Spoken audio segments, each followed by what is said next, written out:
And today I will be talking to you about mega classes. What do we mean by mega classes? Mega classes are those courses that are very big. Okay? They are very large courses. You have a lot of students in your classroom, not like this room. And as a result, it becomes difficult for you to talk one-on-one and to have this interaction. So it has somewhat a different, you will have to approach it differently than regular classes. Why do we care about that? More and more universities are moving towards this mode of teaching when it comes to especially introductory courses. When I got my PhD, the first course that I taught was Intro to Financial Accounting. That's not my area, and I had to teach a classroom where I had like 350 or 400 students. It was intimidating, and I wish I had some kind of preparation to kind of help me with this. On the bright side, we're used to present a lot at conferences. How many of you have presented at conferences? That helps, because at this point, although the audience is usually smaller, but still, you kind of get used to talking to people, you get used to presenting in front of people. Okay, now I had asked Gonzalo to give you some papers in advance, and again, we lost connection. Don't laugh at me, it's not my fault. It's Frederick's connection, so give me a second.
Okay, lesson number 1, always be prepared to have backup plans because so often technology would actually fail you.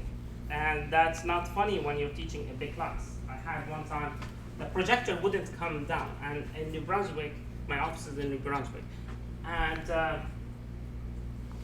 I remember like I have like 350 students in that class. There's only one classroom in New Brunswick, 1095, that actually can accommodate this large number of students. When the projector wouldn't come down, we actually went outside, started looking for a classroom. So imagine 250 students, because I gave them the option of leaving and not staying, and on that day I didn't take attendance. And what happened was we were like 200 people going from one building to the other looking for a room, an empty room, which we're not able to find. The best thing that we found was a room that fits 100 persons. So 100 people, this is it. And the remaining went home. I'm not sure if they were I'm sure they were not devastated. They got to miss this one. So this is what I was telling you about. I asked Gonzalo to provide you with some documents on Blackboard to prepare for something like that. So, did you guys read it? Did you prepare? There's nothing on the Blackboard. Gonzalo assured me that there was on Blackboard. Check it out. Yes, I know. Yeah, I'm just, that's a joke, you laugh. Now. Okay, that's much better. So I'm kidding. And this is, you don't have that. So this is, as you can see, I like the Big Bang Theory. Well, yes. The thing is, one time I was watching it with my wife, and I actually understood what he was talking about. And I was like, you know, funny thing is, I understand what he's saying. And she was like, don't tell that to any person. That's not a good thing. That's not a good sign. So, make sure not to tell people that you understand what he says. Now, this is the outline of what we will be talking about. We will start with class management. Okay, how do you deal when you have a large classroom? We will talk also about how do you take attendance. Here it was easy. I passed paper and I asked you guys to write your names, right? Can I do that in a classroom where I have 300 students? No, you can't. Whether you like it or not, you can't. We will talk about technology, because as you can see, you need a backup plan always. You need to have some kind of, also you need to take advantage of technology. You see, I'm short. I know that. My kids know that and keep telling me that I'm short, which is to mean I cannot take advantage of the full, whiteboard. I can't reach the top, so I will be using this part. And trust me, when you have a large classroom, that's not good enough. We will talk also about technologies that the students can use. So now the first one was technologies that you can use. The second one is technologies that the students can take advantage of. And then communication, exams, which is already on its own, it's difficult. Class management. Again, as you can see, I like to make jokes. I like to make the class fun. Many of us, when we teach, we're teaching material that is not, it's not like you talk about rockets and how they go. Like I teach accounting, okay? So it's not like, for example, the first thing that I start my semester with is that I'm teaching accounting. Accounting material is dry, very dry. And I tell my students not to expect a miracle there, that, okay, I will try my best to make it the least boring possible, but it will never be like, yay, I have accounting. I mean, again, I'm not a magician, I cannot do that. I cannot also so the other thing is that I cannot also give a lecture the whole time very seriously, that's personally. I feel that I lose the students. If you're taking something for the first course, or even if you're taking a course where you have like 300 students, it's very difficult to stay focused. It's intimidating. The large number of students is intimidating, and that makes it difficult for the students to follow for an hour and a half, for example, a lecture on a topic that many of them are not even interested in. Because it doesn't mean that all the students that take that course are accounting majors. It changes if it is a major, like all of them are major, like students majoring in accounting, but still. When you have too many people, what does that also mean? Come on, wake up. More questions? Questions! You have too many questions. How do you deal with that? You see, usually in a classroom like that, if anyone has a question, oh, by the way, anyone has a question, let me know immediately. Don't wait until the end. Raise your hand, just like ask me a question, go ahead, okay? Don't wait until the end. But when you have 400 students in your classroom, just answering their questions is not easy. And in certain cases, you have some students who are like those funny students who just ask questions to waste your time, or students who ask you questions about the beginning of the semester. You're already like in chapter 6 and 7, and they are still asking about chapter 2. How do you deal with that? In smaller classroom, you can manage it easier. In a large classroom, it's not as easy. So you need to actually make sure that you're not wasting the lecturer's time on that. But at the same time, the students might be genuinely trying to understand. So try your best to answer those questions. The balance will have to be based on your own experience, based on like when you start teaching, this is where the best balance, you will find the best balance for you. You can ask them questions. Who's going to answer them as well? You see, when you have 400 students in your class, it's much more difficult for the students to ask questions and to answer them because it's intimidating. To answer a question, I asked you a couple of questions earlier today, and even though you guys are PhD students, you guys know each other practically, almost all of you, you know each other, and at the same time, you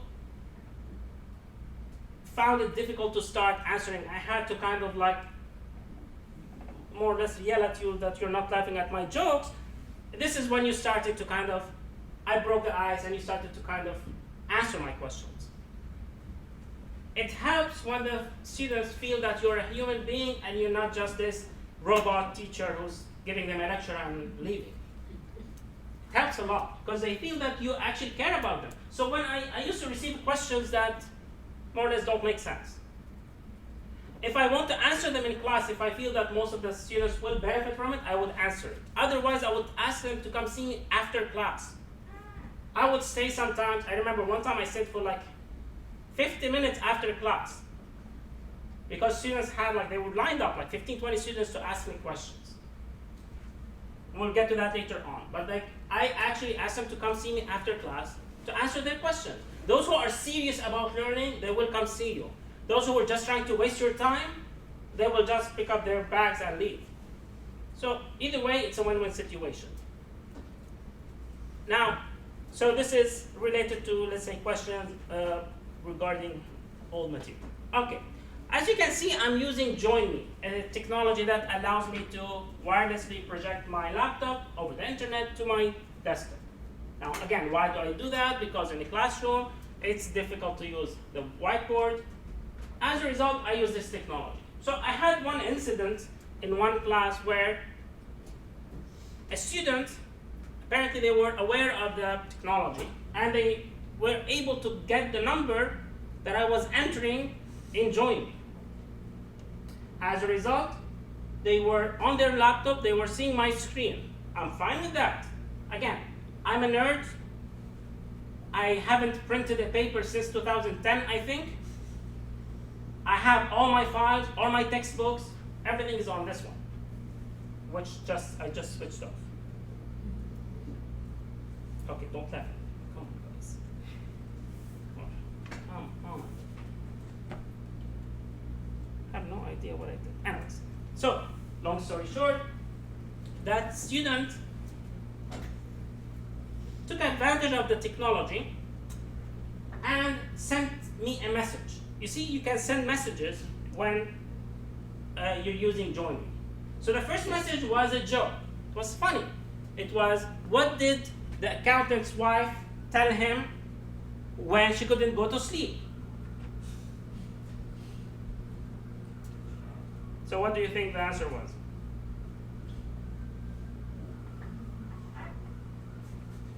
Honey, tell me about your day. I mean, accounting is so boring that it would help her sleep. Come on, guys, wake up. Funny enough, my daughter actually, she told me one time she couldn't sleep, and she asked me, she was like, Dad, can I listen to one of your lectures? Because it will help me sleep. She actually did that, and apparently it did help her sleep.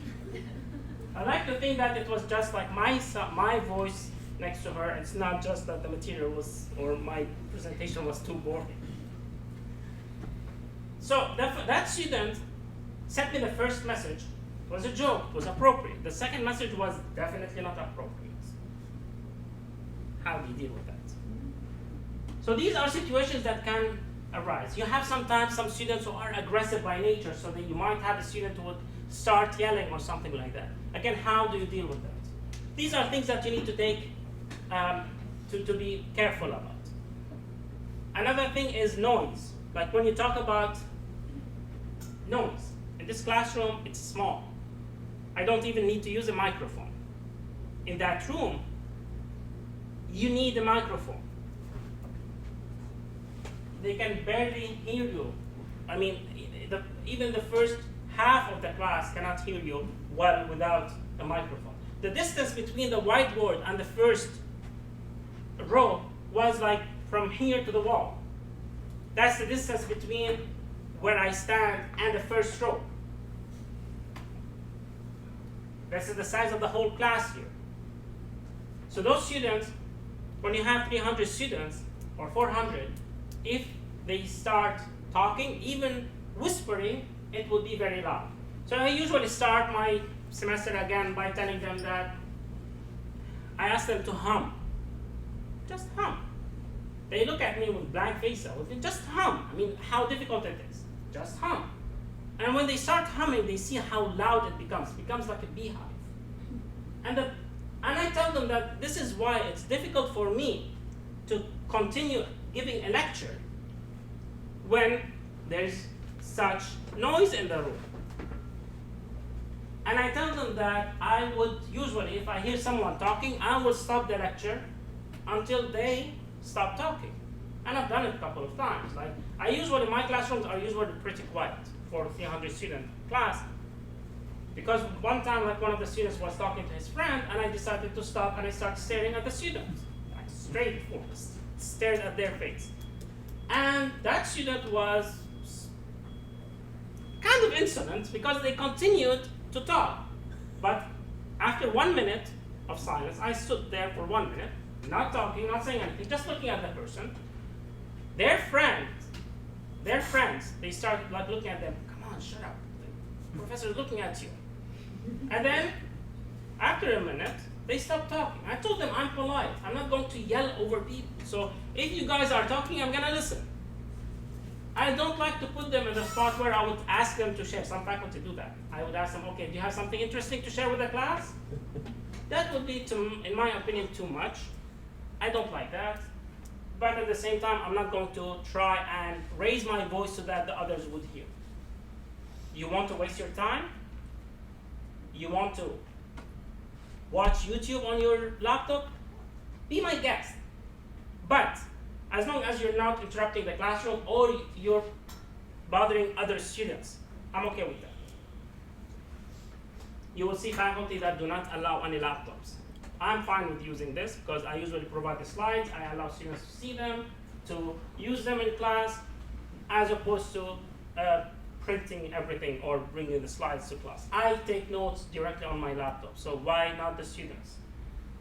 But I did it one time when they were not listening, and I had to ask everyone to close their laptop and kind of turn them against each other. Because like they were upset, so I told them, okay, take it out with your friends who actually made me make this decision. So you will have to actually sometimes deal with unpleasant situations. Participation, it goes back to the point where we talked about large classrooms, how difficult it is for the students to participate in class. Some students are shy, their nature is shy, so they don't want to, they don't like to raise their hands and ask questions. Others are afraid if they say something that doesn't make sense or that's kind of silly or wrong, that they would embarrass themselves in front of everyone. So I usually tell the students that it's okay to make a mistake. It's not the end of the world if you make a mistake, right? So if you say something that's not right, if I ask you a question and you answer it, it's okay. And I tell them that usually they have the option of fixing this mistake. So they learn and they fix it. Unlike my wife who married me, and now she's stuck with me. So she cannot make that change anymore. She cannot fix it. It's going to be costly. I mean, she can. It's going to be costly. Plus, we have 2 kids, so it's difficult. Yes, thank God for that. Now, T8. When you have a large classroom, you cannot deal with it on your own. You need some help. You need someone who would help you track emails, someone who would help you answer questions, grade exams, etc., etc. Some faculty prefer to bring them to class. Other faculty, me included, I never brought them to class except for the exams.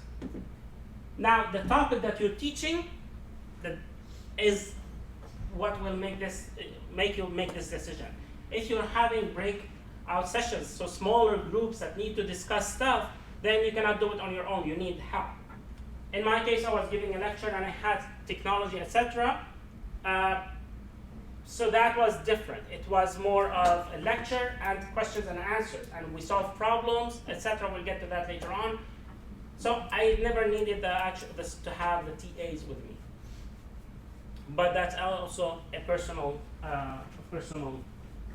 choice. By the way, you guys, how many of you are accounting and AIS? I know you guys, but at the same time, it's not. Come on, of course I know. Okay, marketing, management, IT, MSIS. Okay. You forgot? Seriously? Yeah, operation research, so you know that. Okay. Just raise your hand for anything. We're this close of being out of the PhD program. Now, attendance. How do you take attendance? Again. So one of the things that I used to take advantage of technology to do that.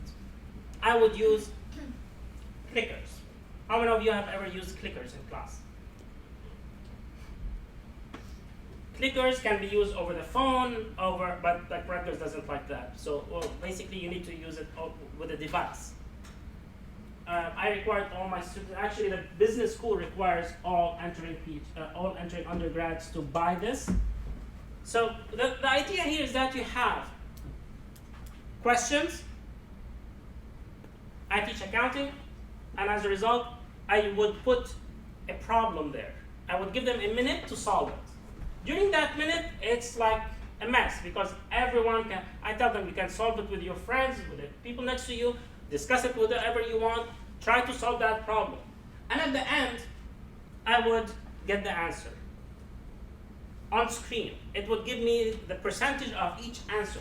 The advantage of using this technology is that, first, it will tell you who's here and who's not, who's attending the class and who's not. Why? Because the clickers are linked to every person's ID.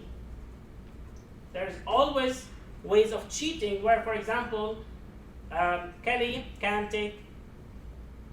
give her clicker to Shinshin, for example, and then Shinshin would click both. This is why when I asked you here, it was easy. When I look at this, I can actually count how many people are in the classroom here, and those who signed. Like if I have more names signed than the people attending, I would know that someone else is here. I'm not going to count people in the class. I mean, I personally, but that's me. I mean, it's not that big a deal if someone doesn't attend the class as much as someone who cheats. But sometimes it's difficult to capture that. The only way to do it is for someone to physically walk around the room and look at people when they are answering. And even with that, there's no guarantee that someone who's sitting in the middle of the row, I might not see them that they are doing that. I don't find it difficult, but I just look at the numbers in general. The other thing that is actually very helpful when you use this kind of technology is it gives me feedback, immediate feedback on whether the students understood the topic or not. They say that the correct answer is 1. In this case, I see that the majority of the class did not understand it. So I go over that topic again, and that would help me and help the students understand the topic better. You get immediate feedback, and you can use that information for attendance. There are issues associated with that as well. Some students would come to you at the end of the class, Professor, I forgot my clicker. So how do you deal with that? You need to kind of keep track of this. There are also some people who will tell you that my clicker did not work the whole lecture. Does it mean that, or last time my clicker did not work? I mean, there's no way I can prove whether they were here last week or not. At that point, it becomes up to you as faculty to decide whether you want to be strict or lenient. Some faculty can be strict. Your clicker did not work, you get a 0, period. Some people would prefer to say, okay, that's not a big deal. They waive that day. So it's not, or sometimes what you can do is you can take, for example, 10 out of 12. Let's say that you're giving 12 or 13 lectures. You take the best 10 days. Some people take just the answer. If you answer yes or no, you get the points. Some faculty would like to they grade also the correctness of the answer. This is your choice as faculty, how to deal with that. For the exams, again, you know, like during the exams, when you have a small classroom, it's easy to walk around, check IDs. We tried that the first year. I had in total 800 students. The exam, the midterm exam, is an hour and a half. So I would have people walk around checking. By the time we check all the students, the exam is over. So we came up with this idea of using swipe cards. Instead of checking the ID against the roster to make sure that this is not the same person. This is a person on the roster. Because we had incidents where some people would come, take the exam, and when we are checking the ID, they would just leave. Apparently they go to the bathroom and never come back. Why? Because they take the questions and they give them to their friends, or something like this. So we started using swipe cards. We would walk around with a laptop and a card reader, just swipe. Automatically the system that I developed it with 2 of my colleagues, and then now it's deployed across RBS. So you can actually walk around, swipe the card. Again, I'm a nerd, so I know how to do these things. So I actually, you swipe the card, it automatically checks whether you are on the roster or not, whether you, and it can immediately give you a kind of a report who's not attending. So by the end of the, when you finish with the class, and rather than taking like 2 hours to check the IDs, it would usually take us like 10, 15 minutes. It was pretty quick, so that was efficient. And it prevents people from staying there the whole hour and leave before actually their ID is checked. So they won't have enough time to cheat in that way. At the same time, you put it on the screen, and then everyone would know whether you have. Let's say that if by mistake your ID didn't work, and you are in the classroom, you will see your name, and at that time, those persons who are on the screen would come and approach you and tell you that, okay, I didn't. Because in certain cases, we had people who would forget their IDs. So we would have to check them manually to make sure that they are the persons on the roster, etc. And usually, like you know that there are the rosters with the mugshots, right? The photo rosters. Have you seen them? So I will come, like your classroom here.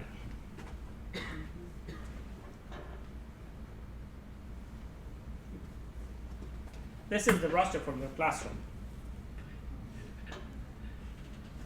So although I asked you guys to put your names in front of you, I actually know many of you, even those who are not accounting. I learned your names before coming to class.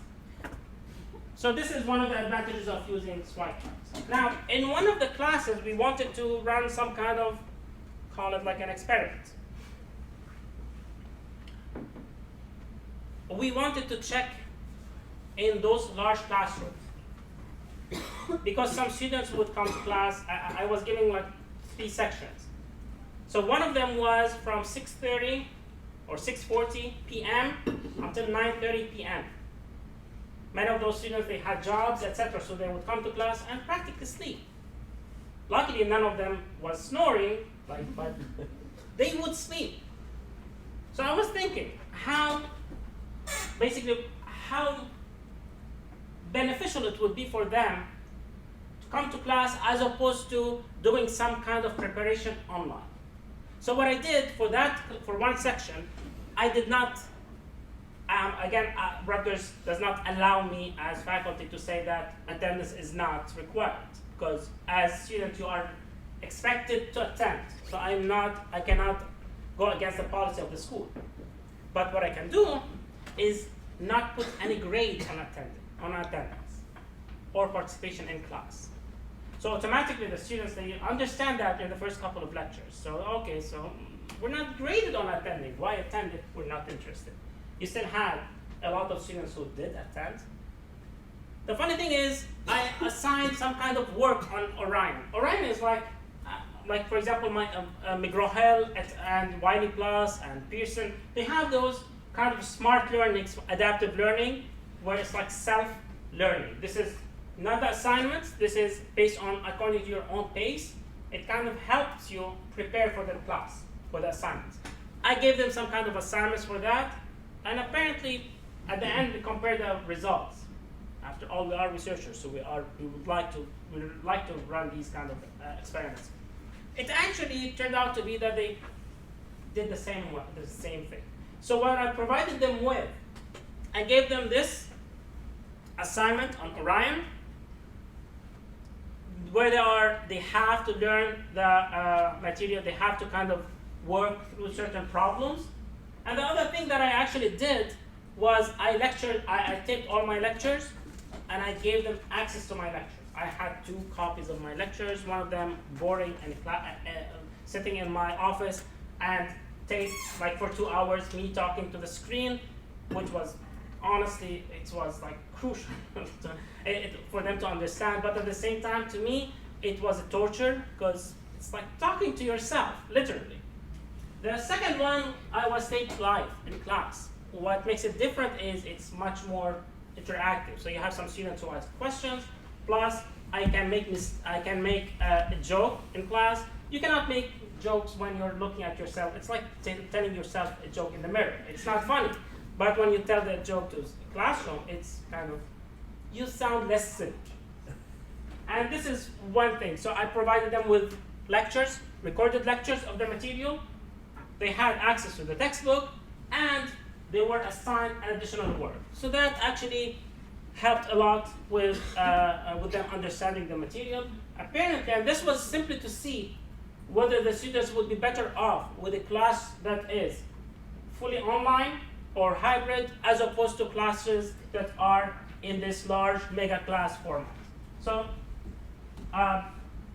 we didn't find much of a difference between online and large classes. We get to technology. Like I said, you can always use, and you should be, taking advantage of Canvas, of Sakai or Blackboard, whatever technology is available for you. You need to be able to assign or to upload those material to the students. Clickers, like I said, I use them to get feedback, attendance, and also for me to break the monotony of the lecture. So rather than talking for an hour and a half non-stop, it's like a short break. That's not exactly a break. So let's say that right now, instead of doing that, I ask a question to you guys, and then you answer it.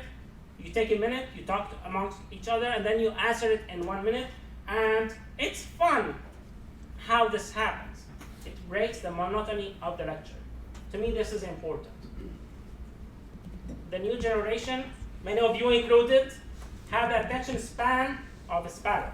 So you lose focus immediately unless someone is making the whole thing fun the whole time. With accounting, that's not possible. You're talking about debits and credits. And it's not something you can brag about to your friends, for example. It's not something where you can go to a friend and tell them, hey, you know what, I'm an accountant. Seriously? Should be ashamed. I mean, the only accountant who was actually interesting was Ben Affleck. And not because of him being an accountant. It was the other job. So basically, you have to use the technology to try and capture their attention. So in my case, again, I don't use the whiteboard. In the classroom, it's so far away, they can barely see me.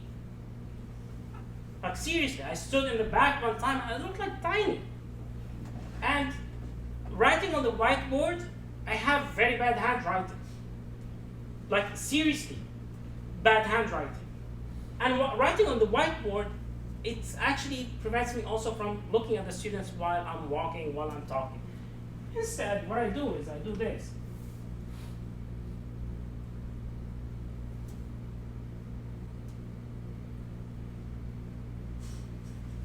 I write on my screen. When someone answers a question, I actually give them smiley faces. When I'm upset that they are not listening or they are not paying attention, I would give them, and I suck at this, but this is like me upset. Oh, I forgot the mouse. Don't laugh. I'm gonna give you an angry face. So this is what I actually do.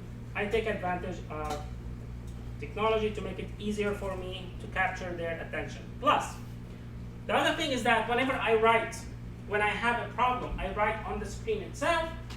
It allows me to save my notes so that later on, when they want to look at the problem, they can see it on the slide itself. So the solution of the problem is on the screen itself. Makes it easier for them to see. Okay.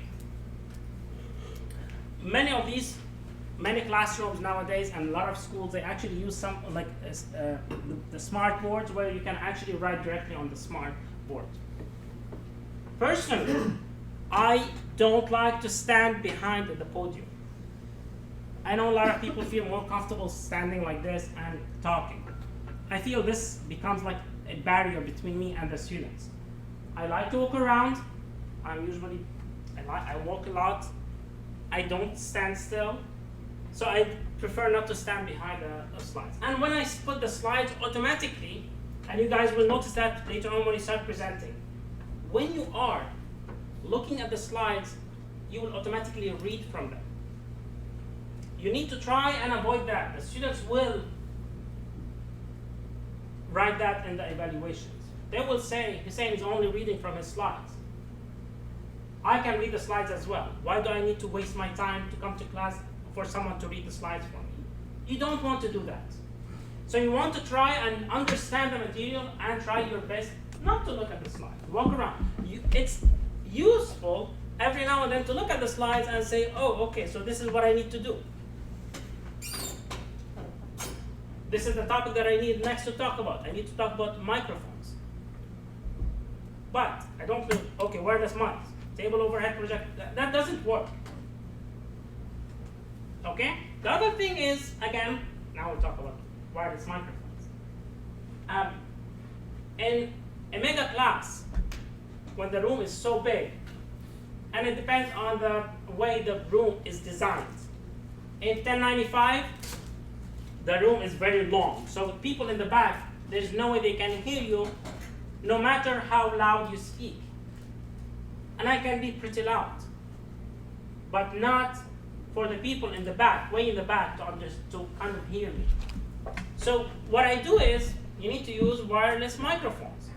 Again, if I'm standing next to the podium, I can use the microphone on the podium. I don't like to do that. I don't like to stand next to the podium. I walk around, and as a result, I would take advantage of the technology that's available, which is like lavalier microphones. You just put it and walk around. You need to be careful because sometimes they don't work. So have a backup. The batteries sometimes they would die in the middle of the lecture. Again, you need to have a backup because if you lose that, the students in the back won't be able to hear you. The first time, it was like my first semester and I wasn't sure, I had to actually literally stand in the middle of the room. I walked up the stairs and I just stood there to talk so that the students can hear me. And it's not easy for the people in the first half of the room, in this case, they want to look at me.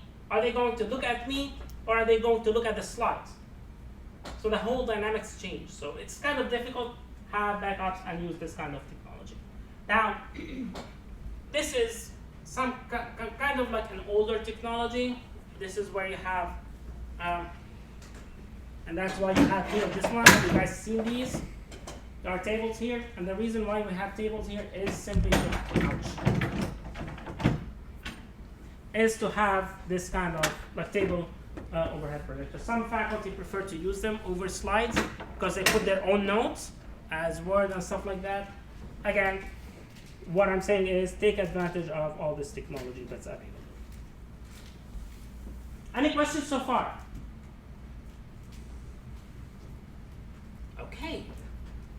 like to think that I'm very good at explaining this and not that you guys are sleeping.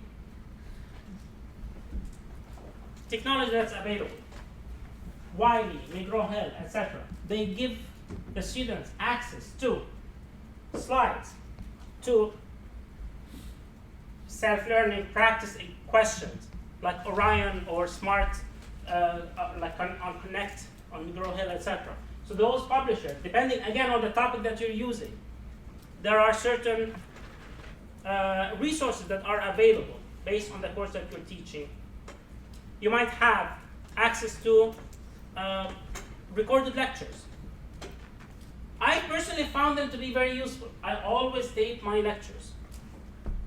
Why? First of all, you don't have to do it every time. This is an investment that you're making, but it helps the students a lot. I got a lot of good feedback from recorded lectures because the students can actually go back and re-watch the lecture. Let's say that they don't understand a certain topic. Like, for example, today we talked about clickers. So you want to later on remember what I said about clickers. Instead of instead of sending an email to the professor or going to see the professor, you can simply watch the lecture, that section, that part, and then you can say that, oh, okay, so this is what it means. If you missed something, if you went to the bathroom, during that time you lost certain information, you can go back and understand it. So that helps. It helps you reviewing, it helps the students review before the exams. It actually lowered the number of emails that I would receive. In certain cases, I would receive like 200 emails per day. 200 emails per day, just going through that is a lot of work. So it helps the students because a lot of students are not comfortable asking. Instead, it becomes easier if they simply can watch the video. And this is the same video that you can use the following semester unless the material has changed tremendously. And if you have them lecture by lecture, you have them like units. So then you can just use whatever you want from them in the future. See? This is the whiteboard. This is where I'm standing with my laptop and walk around. As you can see, this is an accounting problem, and I start solving it directly on the screen. This is what I was talking about earlier. Any questions about that? Some faculty or some people don't feel comfortable recording or taping their lectures. This was taped live. There was someone with the same microphone, the same camera and microphone that they are using now to record. I had also another set of recordings that I did offline. I did them I recorded them in my office. So if you're not comfortable being taped live, the other option that you can do is just narrate whatever you want over PowerPoint. So you have the slides, for example, or notes or something like that. Record yourself talking and explaining them. And in this case, you don't have to physically be in the picture at all. So that, again, it's a personal choice, and there are so many resources. I'll be happy to share with you resources that would help you record lectures if you want in the future. I found that to be very helpful. The students found it to be helpful. And in certain cases, like I had one time a student who asked me a question that would require me to repeat or to explain 2/3 of the chapter by email. That's not possible. And so I told him that it's not possible to explain this information by email. One thing that you can do, you can come see one of the TAs, for example, and or one of the tutors, and ask them. They will explain it for you. Or go back to the recorded lecture and watch the video. You might understand it. Rather than me typing 20 pages, just go read the chapter.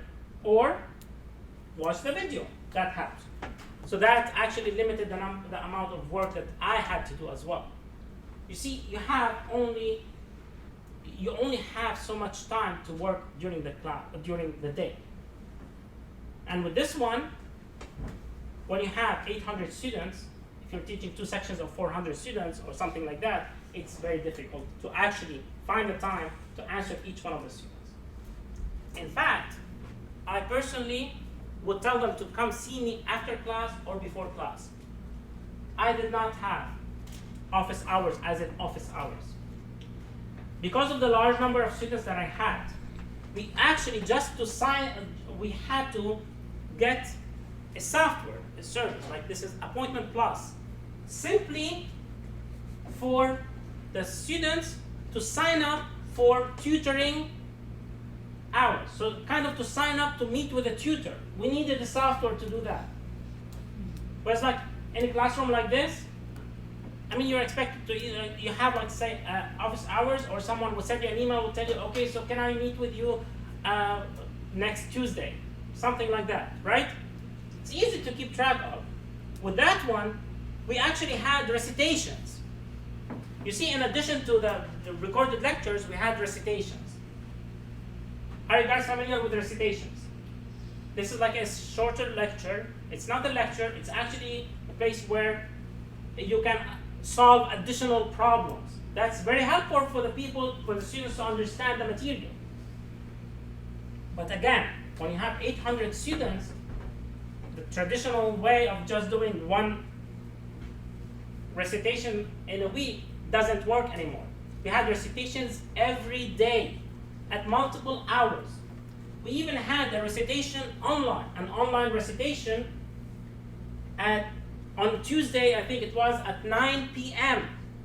So that's for people who are working, and they will tell you that we don't have the time to go for an additional for an additional recitation, but we would like to attend one. So we actually had online recitations.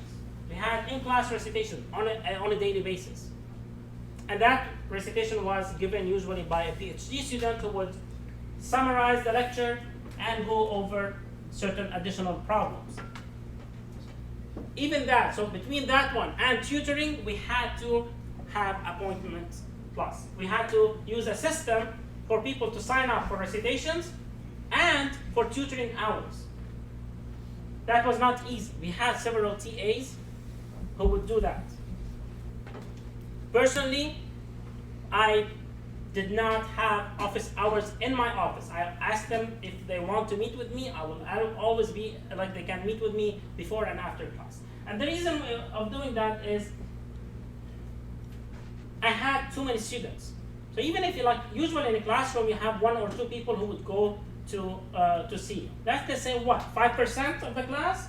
Let's say 5% of the class wanted to see me. I had 800 students, that's 40 students. To meet with 40 students for 10 or 15 minutes for every one of them, it's simply not physically not possible. And if I meet with one student, I have to be fair. I cannot ask the other students to go meet with TAs. Just as a rule of thumb here, if the student has access to you and to a TA, they will go to you, to the faculty, for 2 reasons. They assume that you know more. Second thing is, they want you to remember their face, because they want to ask you for a grade change, or they want to ask you for a recommendation letter, or something like that. They need to do that. So if I allow one student to come to my office, that means everyone will also come to my office. You remember when I told you one time I stayed 50 minutes or an hour after class? I used to say that, every class, after class, I would stay with them for 15, 20 minutes. Kind of this was my office hours.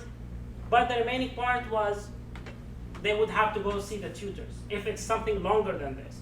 Because sometimes they just go to the tutor to help them solve, or to have them go over their homework. I can't do that for this large number of students. It's simply not possible. I usually used to joke about it and tell them they would ask me, why don't you have office hours? I would be I'm happy to see you before class or after class. However, to see you inside the department, inside my office, the department is very small in New Brunswick. As a result, it will be crowded. Plus, if I'm going to spend the time to see all the students who are going to sign up to see me, because I know in this case no one will go to the tutors, I would spend my whole day at school. My wife will get upset with me. She will divorce me. I'll become a grumpy old professor. I will take it out on them, and then they will become grumpy students. So do they? And I asked them if they wanted that. Apparently, none of them wanted that. So they went to the tutors. It doesn't mean that I did not meet with them. I would meet with them, simply not in my office, because usually they tend to spend more time when they are in your office. But anyway, sometimes they just want to suck up to you, which is fine. I mean, how many of you did that? Sucking up to your faculty.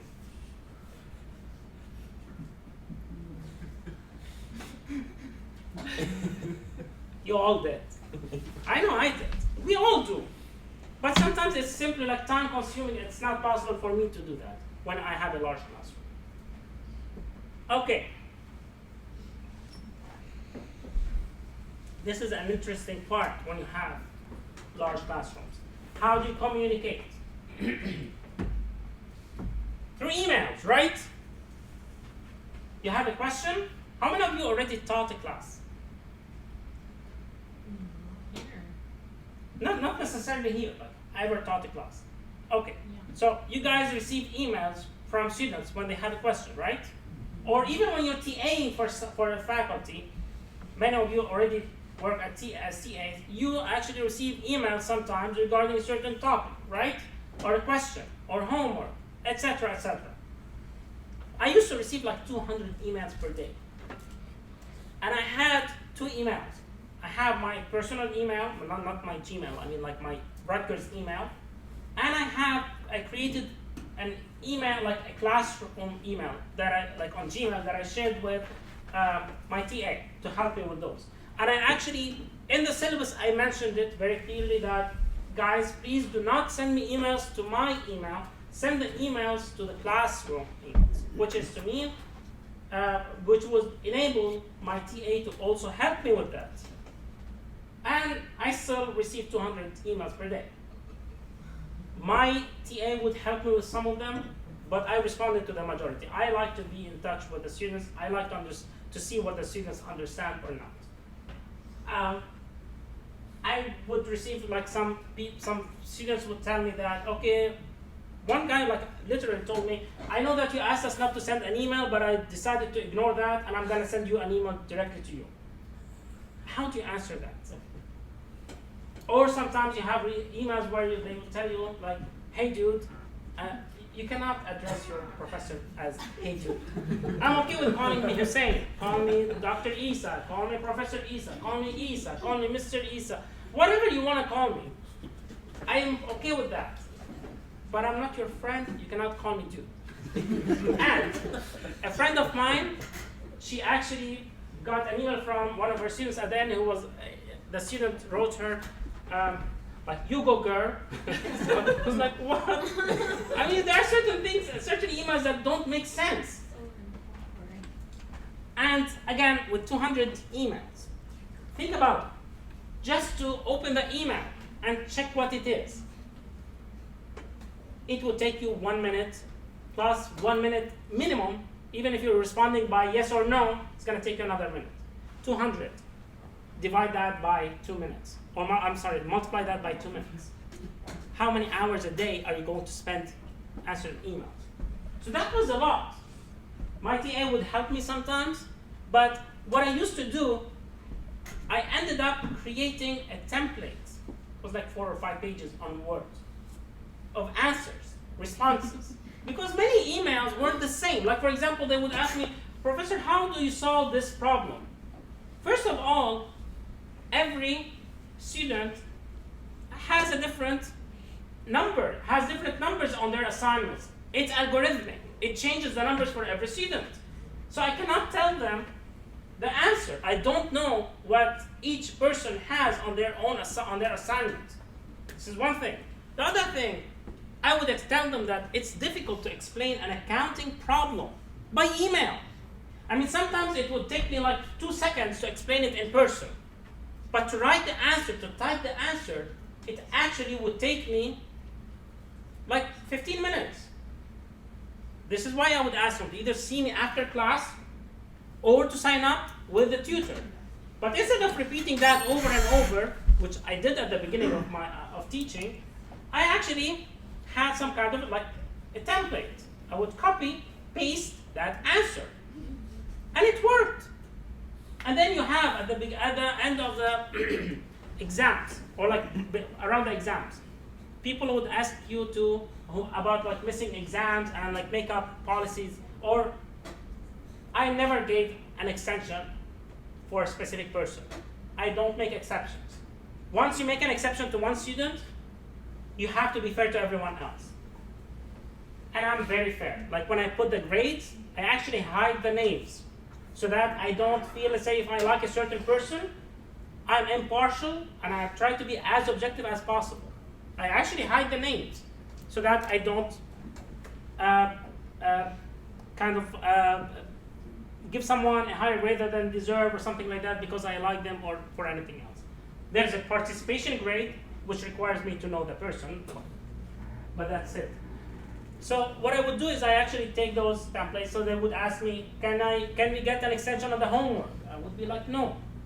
But instead of repeating myself over and over, I just copy paste. So that was very helpful.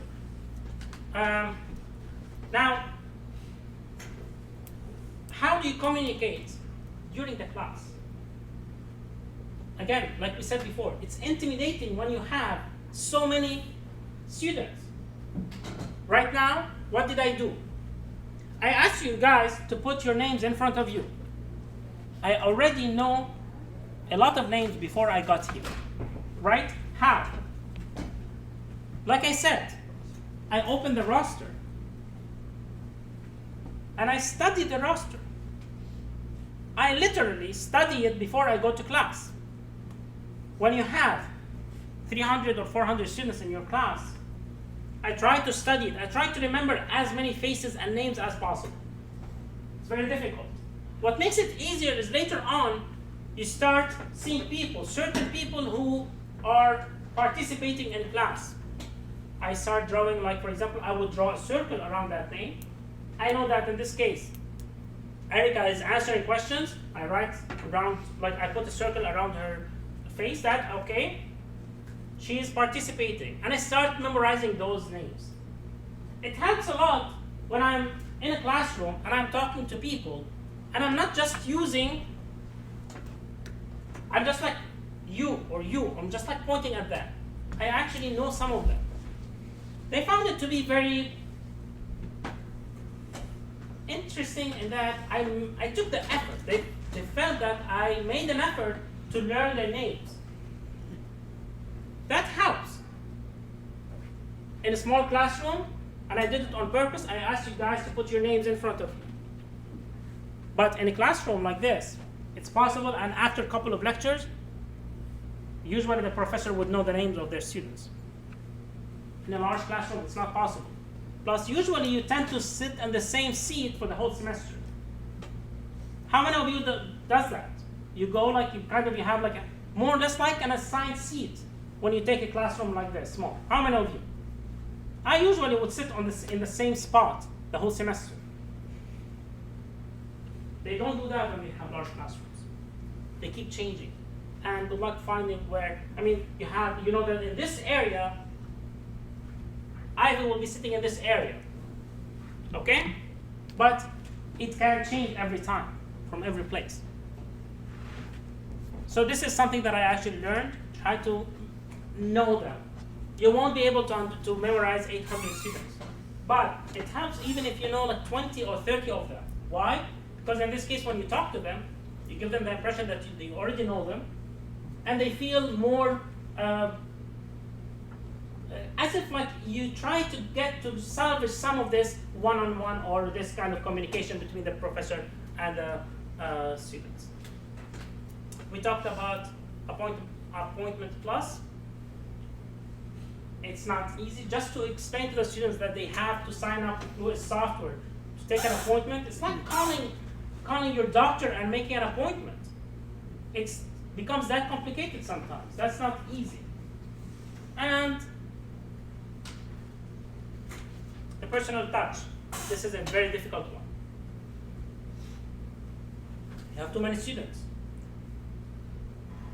How do you get to know them? One thing is, I used to put some notes on the photo roster. I would put some notes, so this person participates a lot, this one asks like annoying questions just to waste time, this person is actually genuinely interested. I would put some notes that would make me understand what that student wants. Or let's say sometimes if they tell me something about their background. The other thing that you might want to do is, and certain departments, they do that, flipped courses or hybrid courses. How many?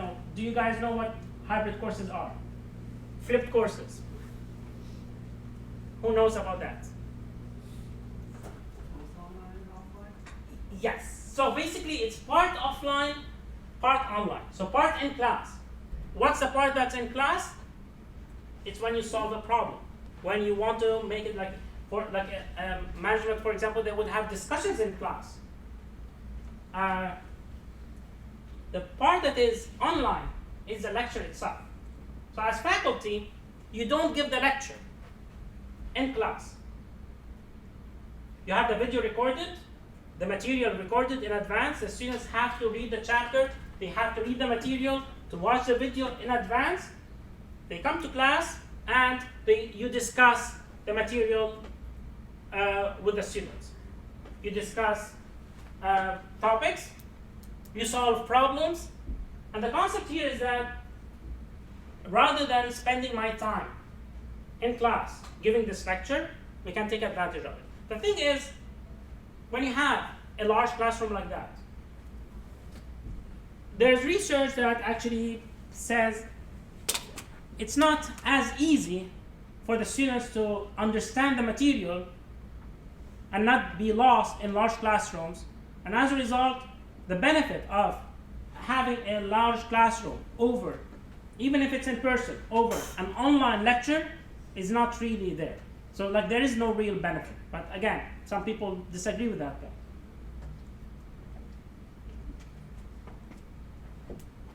So this is one of the things that actually, in my case,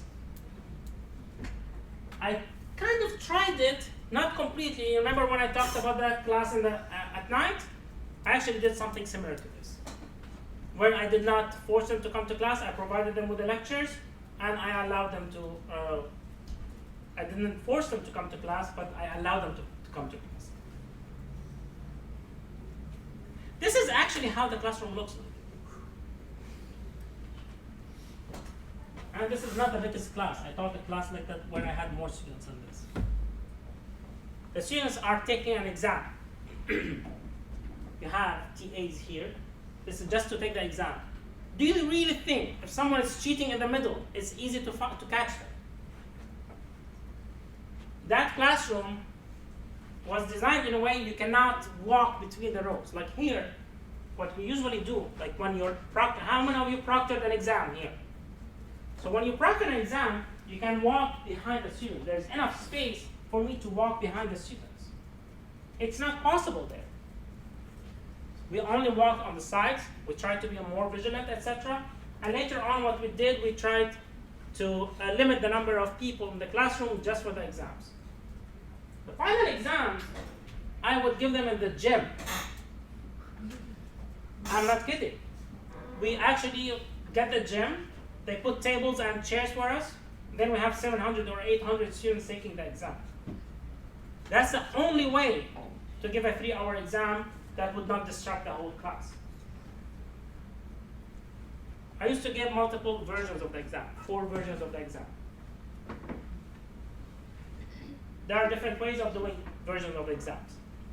Some people, if it's possible to make completely different exams. Doesn't always work. Depending on your area, it's not always easy. Some people like to print them on different colors. So each person would have a color of exam, like you have white, red, blue, yellow, whatever. I tried it once, but I didn't like it. It has advantages and disadvantages. The advantage is that you can easily see if there are 2 exams next to each other that are of the same color. Then you move one of the students. The disadvantage is that the students also know which exam they have. Personally, I used to have the exams like this. I don't write the version of the exam on the paper itself. I tell them, leave that, we will do it later on. On the first page, which is like explaining to the students what they need to do, there are 4 lines. If the first letter is bold, that means this is version A.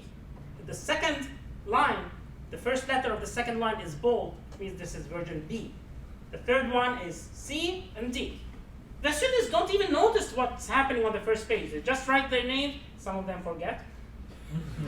Oh yeah, trust me. We had sometimes, okay, so whose exam is this? So, by process of elimination, we had to kind of find it out. But they don't look at that. So later on, we know. So we tell the students that there are different versions of the exams. However, this is, you cannot know which one it is. We will know later on. So it's up to you, again, how you feel more comfortable. You might want to make it clear that they have different versions so that they don't try to cheat off of each other. You might want to hide it so that they don't switch exams. Because in this case, they can like swipe their exam with people next to them. But if they don't know which version they have, it becomes much more difficult. By the way, that doesn't prevent them from cheating, which is fun.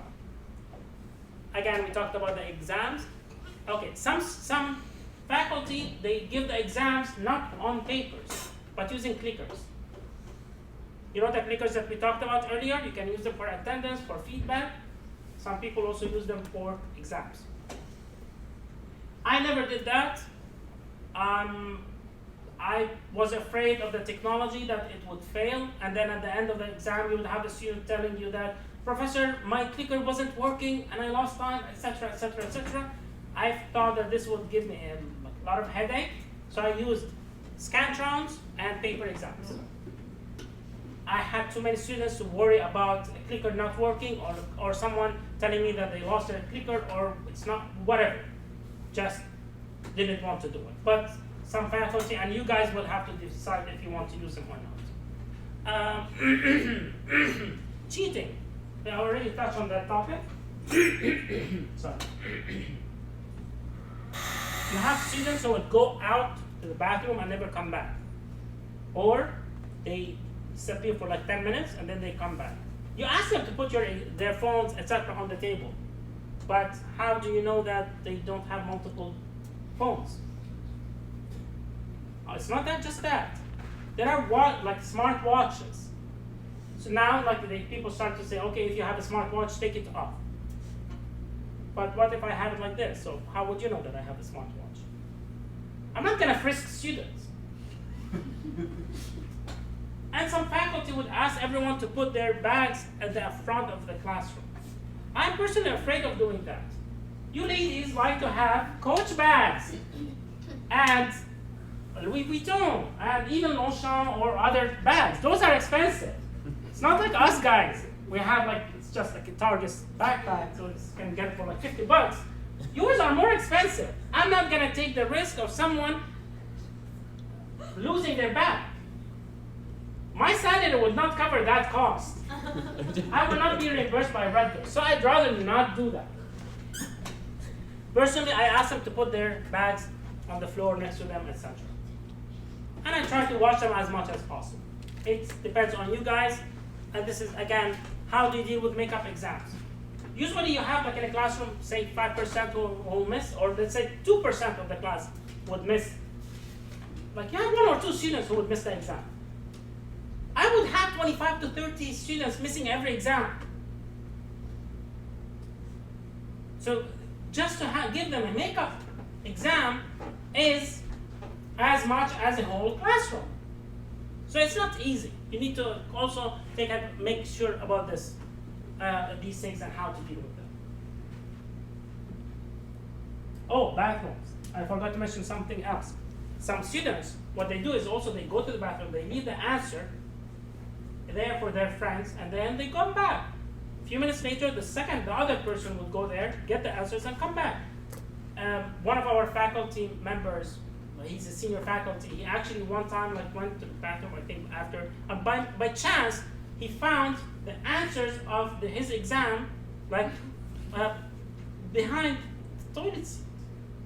And I was like, I mean, that was shocking, to be honest with you. I mean, it's not really, but in a way, it's kind of interesting to find these things.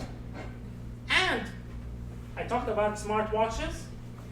You need to think about it in the future also when people start using smart glasses. You remember Google Glass? What are you going to ask the students? Take off your glasses, and whether they cannot see without them. No. So the GRE exam, they actually let you take off the glasses first. Because it's actually now it's becoming much more difficult. But the GRE exam is a small controlled area, not somewhere where you have like 800 students. They cannot do that for 800 at the same time. Plus, they get paid a lot of money for each exam. We don't. So this is the thing. So they can ask you to put your stuff like aside, etc. There are actually watches that they sell on Amazon. It's called the cheat watch. Have you guys seen that? It's called the cheating watch. It's like $50 or something. You can like put a lot of text on it. It's not expensive. It's affordable. I'm actually surprised why students don't do that more often. I know, for example, like one time, one of the students actually used, like they would put like wireless headphones, and not necessarily, for example, like in their ears because it's obvious. They can put them like here, and I mean, you know, like when you're sitting on and doing the exam, you're thinking and they're just sitting like this. Actually, they have headphones in their hands. I mean, they are very smart, they are very creative. So you have to be careful about that when you have large classes. The last point we will talk about is students' measurement, like performance measurement. How do you, grading becomes very difficult. Usually, you draw the line and say that you have a grade distribution.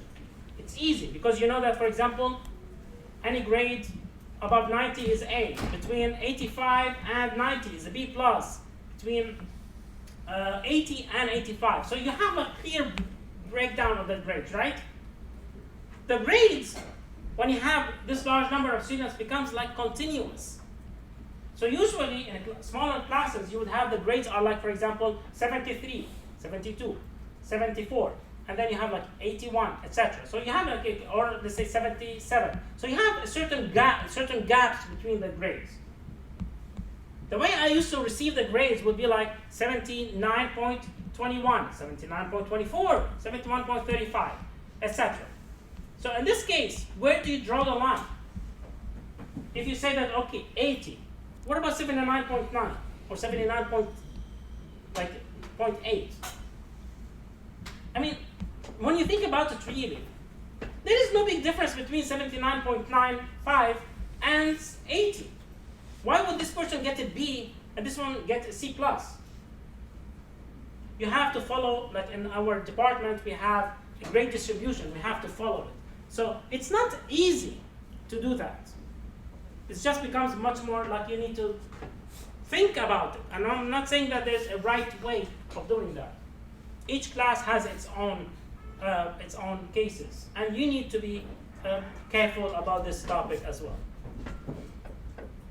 There's also like, usually there's some kind of, there's research that would look at the performance of students, whether it is better or worse when they take a class that is in a large classroom. A lot of students, they hate it. How many of you took like a class with like 200 students and more? None? None of you? Okay, so what was it you took a class like that, right? It's a very different class for you as well as a student.